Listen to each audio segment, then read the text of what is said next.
From the University of Florida's College of Journalism and Communications, you're watching WUFT News. This is a WUFT News Update. I'm Landry Baliton. And I'm Kassidy Ebrahimi. Thank you for joining us. The Gainesville City Commission special election is a week away. WUFT's Julianna Reichenbach met with both of the candidates to learn about their messages.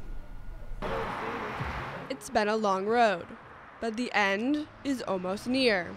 Voters will make their choice regarding the Gainesville City Commission at-large Seat B special election. Let's meet the candidates, Cynthia Chestnut and Matt Halland.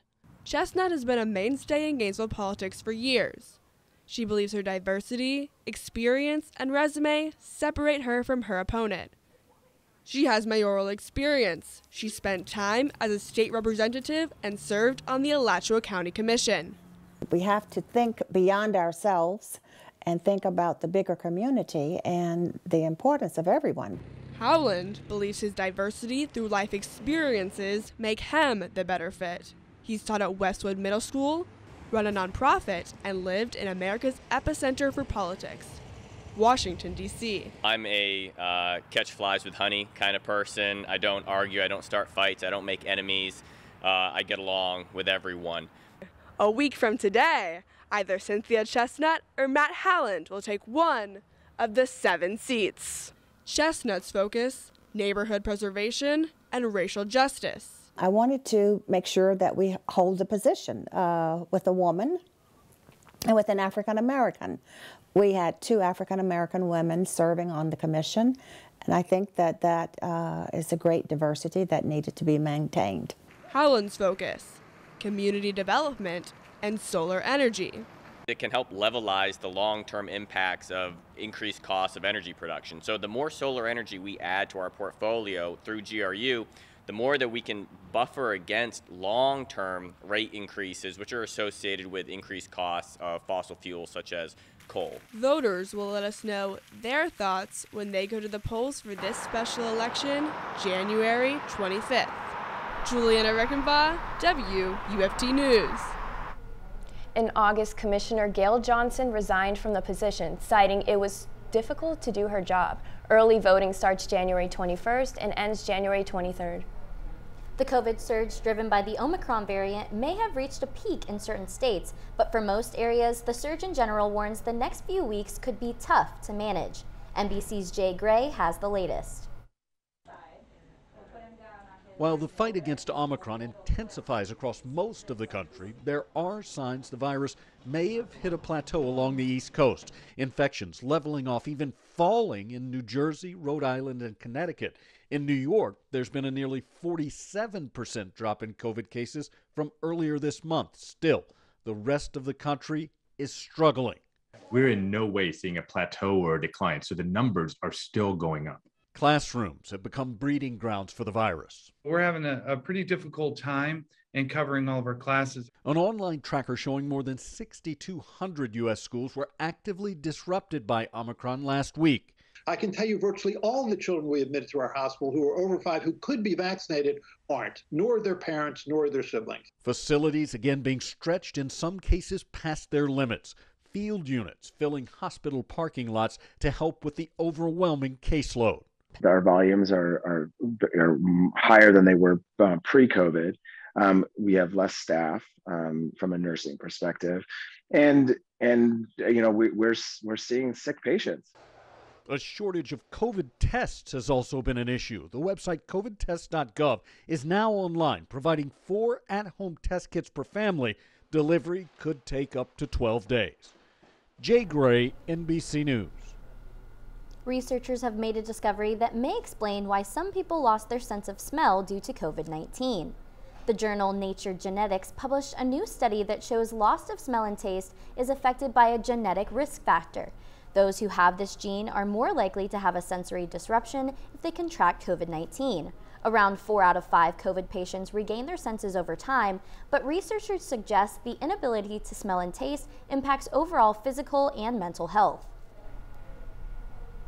Police are investigating the disappearance and death of a prominent LGBTQ advocate in Florida. George Diaz Johnson was last seen on January 3rd in Tallahassee. 5 days later, his body was found in a landfill. Diaz Johnson was known for successfully challenging Florida's same-sex marriage ban. He had Miami roots, but lately had been working on a doctoral degree in religion studies at FSU. Yesterday in South Florida, police confronted a naked and uncooperative NFL player, Malik McDowell. McDowell was arrested after a witness reported a naked man walking near a learning center in Deerfield Beach. He's accused of punching one of the officers who responded. Today, he was freed after posting $25,000 bail. Kassidy, we had a cold start to the morning, but at least it was nice and sunny. Yes, they're saying that starting tomorrow, it's going to be cold again. So let's get some details from UF forecaster Mariana Larsen. Yes, we actually saw some frost this morning, and we're expecting to see some more again tomorrow. The National Weather Service just released a freeze warning and a frost advisory for our region, and it is expected to last from 3 a.m. to 8 a.m. So make sure you're taking those necessary precautions, such as covering up your plants, keeping your kids and your pets bundled up, and overall, just staying warm. Let's look at the lows for tonight. It's going to be a little bit warmer than what we saw last night, but we're still seeing some freezing temperatures in some cities, so it's a little bit colder than what us Floridians are used to. Let's take a look at our current conditions though. Outside of our station, it is looking bright and blue outside, with the temperature being 61 and some slight breezes passing through the city. In the region, we are seeing some similar patterns. Right now in Ocala, it's 61, Stark is at 60, and Lake City is at 57. Now looking into the evening schedule, temperatures are going to drop fairly quickly. We're going to start off the night in the upper 40s, but that's not going to last long. And as I mentioned earlier, there's a freeze warning placed over Gainesville, so if you're an early riser, just keep that in mind when you're waking up tomorrow.